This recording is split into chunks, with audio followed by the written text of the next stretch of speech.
If you've been gone like me celebrating this summer with family, you may have lost a lot of the tech news that's come out over the last week and a half. So I'm here to catch up with you. There's a lot of actually cool things that are coming around the corner, positive tech news, which we haven't had in a while. I want to dive into it with all of you guys right now. One of the biggest things is that pricing for computer components for everything except graphics cards have dropped dramatically. This is a fantastic segue into this month's giveaway. With the price of memory and storage coming out dramatically, I was able to pick up 2 of these 1 terabyte NVMe's for $50 each, and I decided to give them away to you guys. So there will be 2 winners this month. The giveaway for this will be down in the description. Enter that if you haven't already, guys, and good luck to everyone. So yeah, not just NVMe's, but RAM has come down dramatically in prices. Like power supplies are going down in cost. Motherboards are still a little bit high, but they're coming down in cost. If you want to buy storage, memory, or basically anything that's not a GPU, this is a good time to do it. Now, the first news I want to kick out today is AMD's officially announced their 8000 series CPUs.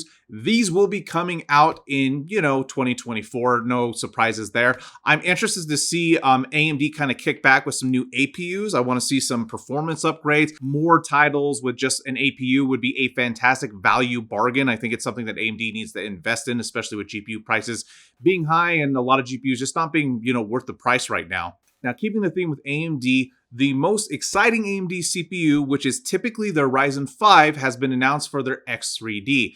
This has been the sweet spot for gamers for what I would argue has been nearly 3 to 4 years. Starting with the 5600X, this CPU has absolutely been the killer when it came to budget value. Heck, even the 3600X was actually a really good value when it came out as well.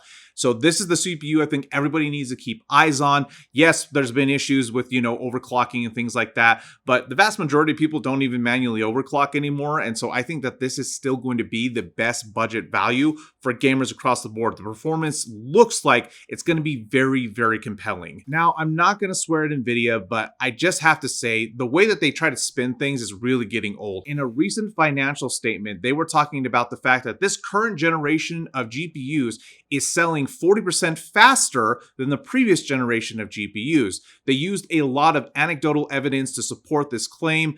A lot of this stuff is only true in a vacuum. It doesn't actually tell the whole story versus the amount of production, the amount of money they're losing, what GPUs are actually being bought, because the vast majority of that money is being spent at the very highest end. It's nowhere in the middle. And one of the things that just brings a smile to my face is that despite Jensen's overwhelmingly, singularly focused determination to get all of us to really get behind ray tracing, we just haven't. The vast majority of gamers just aren't using that feature. And it's no surprise why. Like, ray tracing is great. Like, real-time lighting and shadow can make certain games pop in a way that traditional lighting and shadows just can't. But the fact remains that the majority of us would much rather have higher frames than real-time lighting and shadows in the vast majority of games we play, which is why DLSS and FSR have been the real winners for technological innovation, because now, especially for me, I play at 4K, I leave that on all the time. Like, there's so many games where I can barely tell the difference, and I'm picking up 50 to 100 frames, like ripping Call of Duty at 4K, ultra everything at 250 to 350 frames per second.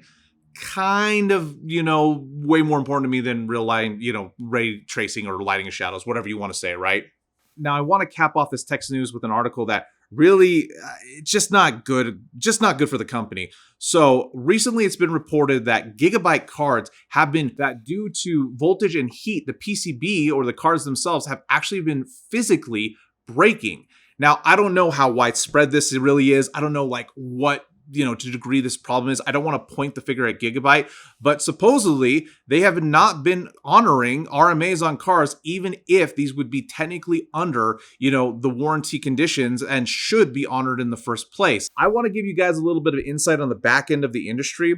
One of the big problems right now, first off, Gigabyte should just straight up honor, there's no excuse. If you warranty a product or you back it, you honor that warranty, you take care of the customer. Always, 100%. There's never any excuse to try to wiggle out of taking care of the people who are literally supporting your company. But I get that a lot of companies right now are running so razor thin from the lack of demand And a lot of this, you have to understand, trickles down from NVIDIA, because what happens is NVIDIA takes their GPU and they sell it at price, so what retail is, to a company like Gigabyte, and then Gigabyte has to basically sell it at a higher price to make some money. And because no matter what the news says, we are in a recession and there are a lot of people financially hurting right now, the computer market has just taken a dive, and all of these companies are scrambling to make as much money as they can.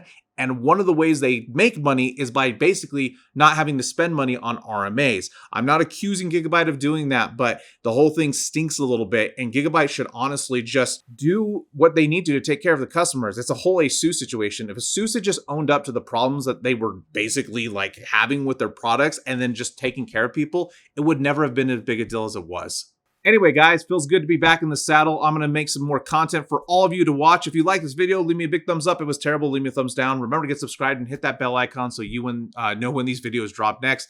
I've got a few things coming down the pipeline I'm excited to share with you guys. Remember to enter the giveaway for those 2 NVMEs. You can't win both. I should say that. It's 1 per person, but enter it if you haven't already, and I will see you all next time.